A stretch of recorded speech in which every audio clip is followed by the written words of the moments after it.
प्रभु यीशु मसीह के नाम से सबको जय मसीह की। आज का वचन है रोमियो की पत्री उसका 9 अध्याय 15 वचन। क्योंकि वह मूसा से कहता है, मैं जिस किसी पर दया करना चाहूँ उस पर दया करूँगा और जिस किसी पर कृपा करना चाहूँ उसी पर कृपा करूँगा। मेरे प्रियो, इस वचन को पवित्र प्रेरित पौलुस, जो कि परमेश्वर प्रभु यीशु के चेला जो प्रेरित कहलाया जाता था, उस परमेश्वर के सेवक ने रोम में जो कलीसिया थी उस कलीसिया के लिए लिखा हुआ पत्री में यह वचन भाग लिया हुआ है। यहाँ पर परमेश्वर का वचन कहता है कि परमेश्वर जिस पर दया करना चाहे उस पर दया करेगा और जिस पर कृपा करना चाहे उस पर कृपा करेगा। इसी अध्याय में शुरुआत में जब हम पढ़ते हैं तो याकूब नामक परमेश्वर के दास के विषय में इस वचन में कहा हुआ है। ईसा तो 2 पुत्र था, एक ऐसा दूसरा याकूब, दोनों ट्विंस थे, यानी कि एक साथ जन्म हुए थे।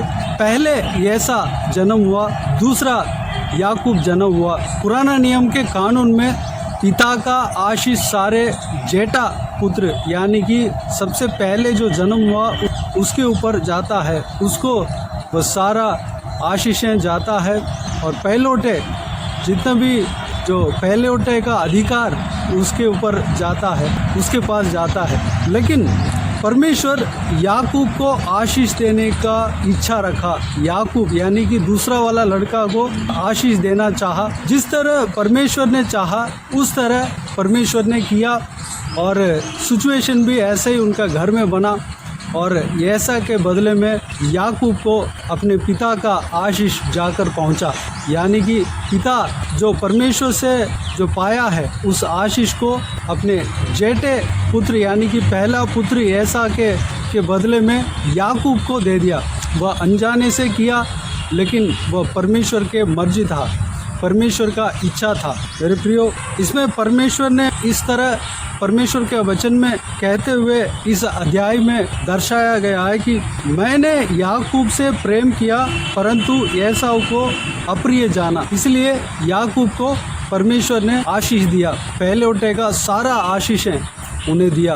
मेरे प्रियो, परमेश्वर जिसको आशीष देना चाहे उसको आशीष देता है, क्योंकि सारा सृष्टि उन्हीं के हाथ से बनाया हुआ है। सारा हम सब परमेश्वर के हाथों से ही बनाया हुआ है। जो परमेश्वर के हाथों से बने हुए हैं उनको पूरा अधिकार है कि किसके ऊपर कृपा करना चाहेंगे या किसके ऊपर अनुग्रह करना चाहेंगे, वह उनका मर्जी है। मैं आज ये संदेश के द्वारा एक बातें बताना चाहूँगा कि इस वीडियो को, परमेश्वर के वचन को जो कोई भी जन सुन रहे हैं वह सब परमेश्वर से चुने गए हैं। परमेश्वर ने हमें चुनने का इच्छा रखा। कई सारे लोग हैं इस दुनिया में, लेकिन हमें परमेश्वर का वचन को सुनने के लिए या सुनाने के लिए हमें चुना, वह परमेश्वर का बहुत बड़ा अनुग्रह है। परमेश्वर का आशीष को पाने का भागीदार हम बने हैं, वह परमेश्वर का अनुग्रह है। परमेश्वर ने हमें आशीष देना चाहा। परमेश्वर ने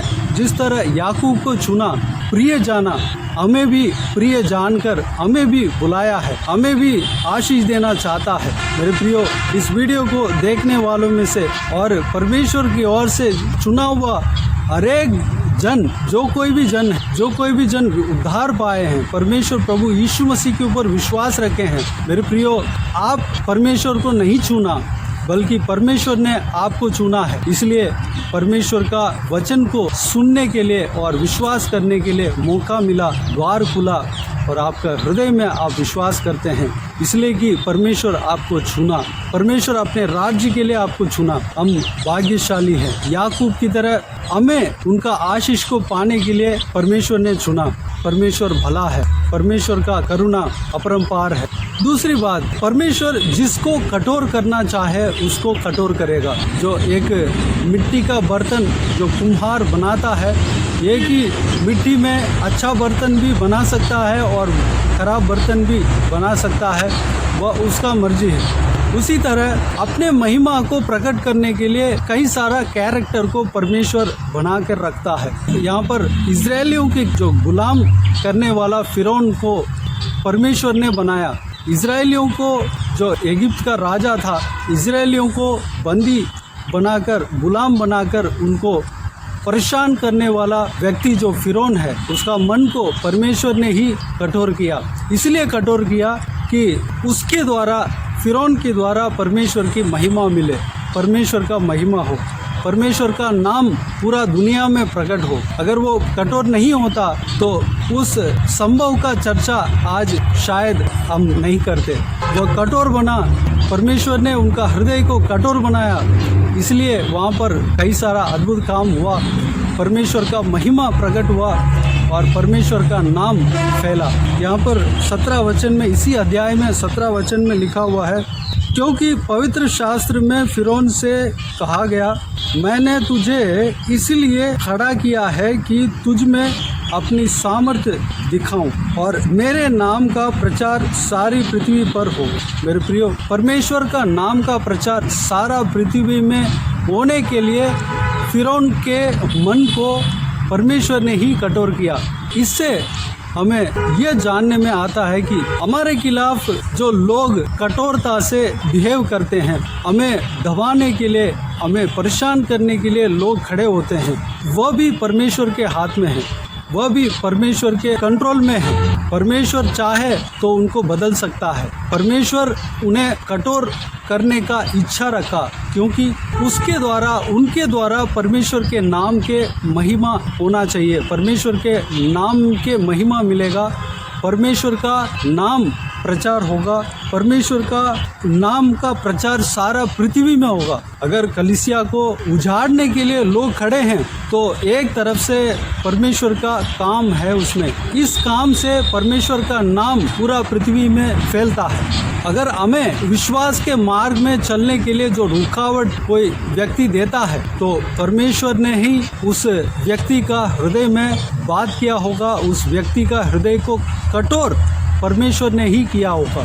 क्योंकि इसलिए परमेश्वर ने किया कि हम विश्वास में आगे बढ़ें और परमेश्वर के नाम के महिमा उस व्यक्ति के द्वारा मिले, उस व्यक्ति के द्वारा जो जिसका मन कठोर है, जो परमेश्वर के जन को दबाते हैं, परमेश्वर का जन को कुचलने के लिए वादा करते हैं, परमेश्वर का जन को परेशान करते हैं, परमेश्वर के जन को मिटाना चाहते हैं, परमेश्वर का जन का कोई भी परमेश्वर के काम को चलना नहीं चाहते हैं, परमेश्वर का काम होना नहीं चाहते हैं, उनका हृदय को परमेश्वर ने ही कठोर किया है। इसलिए कठोर किया है कि उनके द्वारा परमेश्वर के नाम पूरे पृथ्वी में फैलेगा, परमेश्वर के नाम पूरा पृथ्वी में महिमा होगा, परमेश्वर का नाम को पूरा पृथ्वी में जितने भी जन हैं वो सारे जन जानेंगे। मेरे प्रियो, अगर हम उनके वजह से ज़्यादा परेशान हो रहे हैं, हमारे खिलाफ आते हैं, हमें दबाने का कोशिश करते हैं, हमें कुचलने का कोशिश करते हैं, उनसे हमें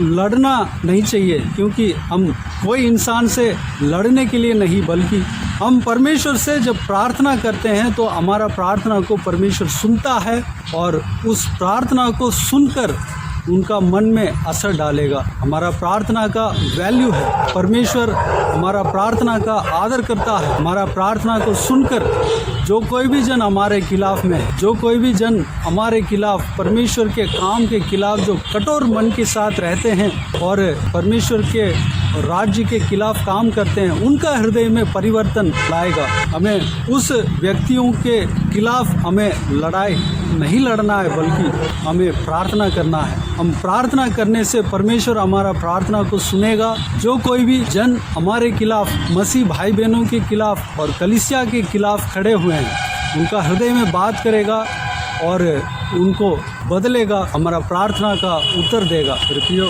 इस सारे संदेश के लिए, सारे परमेश्वर का बहुमूल्य वचन के लिए परमेश्वर को धन्यवाद देते हैं। हम परमेश्वर की ओर से चुने गए हैं, हमारे ऊपर परमेश्वर अनुग्रह रखा है, वो वाक्य को हमने पाया है। हम कठोर की पात्र नहीं है, इसलिए परमेश्वर को धन्यवाद दें। परमेश्वर के खिलाफ, परमेश्वर के काम के खिलाफ जो कार्य करने वाला पात्र हम नहीं हैं, परमेश्वर के साथ चलने वाला पात्र की तरह हमें बनाया है, परमेश्वर के आराधना करने वाला जन बनाया है। उसके लिए परमेश्वर को धन्यवाद दें।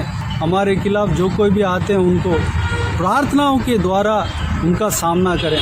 परमेश्वर आप सबको आशीष दे। आइए हम प्रार्थना में जाएं। स्वर्गीय पिता दयालु परमेश्वर, आपको धन्यवाद देता हूं आज के इस बहुमूल्य वचन के लिए। आपको धन्यवाद देता हूं परमेश्वर, बीते हुए दिनों में हमें संभाला, सुरक्षित रखा, बचाया। आपको धन्यवाद देता हूं आज का इस बहुमूल्य वचन के द्वारा परमेश्वर आपने जो कुछ भी हमें सिखाया परमेश्वर, हमें हमारा हृदय में डाला, जो कुछ भी बातों को हमारा बुद्धि में, हमारा हृदय में, हमारा परमेश्वर समझ में डाला, उस सारे बातों के लिए आपको धन्यवाद देता हूं परमेश्वर। पिताजी, आपके ओर से हम चुने गए हैं। जिस तरह याकूब को आपने आशीष देना चाहा, हमें भी आप आशीष देने के लिए हमें चुना है। जो कोई भी जन इस वीडियो को देख रहे हैं उन सभी को आपने चुना है परमेश्वर। हम उस वाक्य को हम पाए हैं, उसके लिए आपको धन्यवाद देते हैं पिताजी। जो कोई भी जन परमेश्वर हालेलुया हमारे खिलाफ कठोर मन के साथ रहते हैं, उनका चाबी भी आपके पास है परमेश्वर, उनका कंट्रोल भी आपके पास है परमेश्वर। आप उनका हृदय को आपने कठोर बनाया परमेश्वर, ताकि उनके द्वारा परमेश्वर के नाम, आपके नाम पूरा पृथ्वी में फैल सके परमेश्वर। उन्हें भी आशीष देना, उन्हें भी उद्धार करना परमेश्वर। हम उनका सामना फिजिकल तरीके से, यानी कि शारीरिक तौर पे हम लड़ाई नहीं लड़ने पाए, बल्कि हम आपसे प्रार्थना करने पाएँ। उनके अंदर जो शैतान के शक्ति जो काम करता है, उसको प्रभु यीशु मसीह के नाम से डांटने पाएँ, दूर करने पाएँ, और आपसे हम प्रार्थना करने पाएँ, विनती करने पाएँ। सारा सिचुएशन बदलने के लिए हम प्रार्थना में लगने पाएँ परमेश्वर। अनुग्रह देना। जो कोई भी हमारे खिलाफ, कलीसिया के खिलाफ और मसीह भाई बहनों के खिलाफ, परमेश्वर के दासों के खिलाफ जो कोई भी जन आते हैं, उन सबका उद्धार के लिए हम प्रार्थना करने पाएँ। अनुग्रह देना। हमारा प्रार्थना का आदर करने वाला परमेश्वर आप हो। हमारा प्रार्थना को सुनकर उत्तर देने वाला परमेश्वर आप हो। आप हमारा पिता हो परमेश्वर। धन्यवाद देता हूँ। एक पिता अपने बच्चों का विनती को कभी नहीं टुकराता परमेश्वर। हालेलुया। कभी अनसुनी नहीं करता परमेश्वर। आप सबसे बड़ा, सबसे उत्तम पिता हो परमेश्वर। हमारा विनती को, हमारा प्रार्थना को कभी अनसुनी नहीं करोगे। हमारा प्रार्थना को आप ग्रहण करके उसका परमेश्वर उत्तर आप देंगे परमेश्वर। उसका फैसला जो करना है परमेश्वर, आप अपने हिसाब से आप करेंगे। आपको धन्यवाद देता हूँ परमेश्वर। जो कुछ भी बातें होती है परमेश्वर, आपके लोगों के भलाई के लिए होती है परमेश्वर, चुने हुए व्यक्तियों के भलाई के लिए होती है। उसके लिए धन्यवाद देते हैं पिता। धन्यवाद परमेश्वर। आने वाला समय में हम और आपके वचन के गहराई में जाने के लिए अनुग्रह देना। हम आपके और आगे बढ़ने पाएँ परमेश्वर। सारा मसीह भाई बहनों को आपके हाथों में सौंपते हैं। सभी लोग परमेश्वर और आगे बढ़ने पाएँ, आपके नाम फैलने पाएँ। पूरा दुनिया में, पूरा धरती में, सारे जगह पर आपके नाम फैलने पाएँ। लोग ग्रहण करने पाएँ, सुसमाचार को ग्रहण करने पाएँ, प्रभु यीशु मसीह को ग्रहण करने पाएँ, उनका उद्धार को विश्वास करने पाएँ परमेश्वर। उनका हालेलुया चमत्कार पाने पाएँ, चंगाई पाने पाएँ, आशीष पाने पाएँ परमेश्वर। अनुग्रह देना। सभी का जीवन में कार्य करना पिता। धन्यवाद। बाकी सारे बातों को आपके हाथों में सौंपते हैं परमेश्वर। जो कोई भी जन इस वीडियो को देख रहे हैं, उन सभी को आशीष देना, संभालना, किसी को भी कोई भी कमी घटी ना होने देना, भरपूर आशीष देना परमेश्वर। हर एक के ऊपर आपके हाथ हमेशा बने रहने पाएँ, सुरक्षित रखना पिता। जो कोई भी काम कर रहे हैं, उन सारे कामों में सफलता देना, सारे कामों में आशीष देना। जो बिजनेस कर रहे हैं, जो नौकरी कर रहे हैं, उन सभी को आशीष देना, उनका काम में आशीष देना पिता। जो पढ़ाई कर रहे हैं, उनको आशीष देना पिता, पढ़ाई में आगे बढ़ाना। बाकी सारे बातों का आपके हाथों में सौंपते हैं। सभी को सुरक्षित रखना। सारा जलाल, आदर, महिमा आपको मिलती रहे। सारा दुआ प्रार्थना को प्रभु यीशु मसीह के नाम से मांगते हैं। सुन और ग्रहण कर। आमीन आमीन। प्रभु यीशु मसीह के नाम से प्रभु यीशु मसीह का आशीष और अनुग्रह हम सभी के ऊपर बने रहें। आमीन आमीन। मेरे प्रियो, इस चैनल को सब्सक्राइब करें और शेयर करें। अगर किसी को भी प्रार्थना का विषय हो तो डिस्क्रिप्शन में दिए हुए नंबर पर कॉल करके प्रार्थना करा सकते हैं। हम आपके लिए प्रार्थना करेंगे। आप अपने व्यक्तिगत प्रार्थना में हमारे लिए प्रार्थना कीजिए। इस सेवकाई के लिए, इस सेवकाई का बढ़ोतरी के लिए, इस सेवकाई में जुड़े हुए हर एक जन के लिए प्रार्थना कीजिए। हर एक का आशीष के लिए, आत्मिक उन्नति के लिए, तरक्की के लिए, आत्मिक आशीष के लिए, संसारिक आशीष के लिए, पारिवारिक आशीष के लिए प्रार्थना कीजिए। परमेश्वर आप सबको आशीष दे। इस सेवकाई के द्वारा परमेश्वर आपके जीवन में कार्य किया हो वो भी हमें बता सकते हैं, ताकि हम सब मिलकर परमेश्वर को धन्यवाद दे सके, महिमा कर सके प्रभु यीशु आप सबको आशीष दे। आमीन आमीन।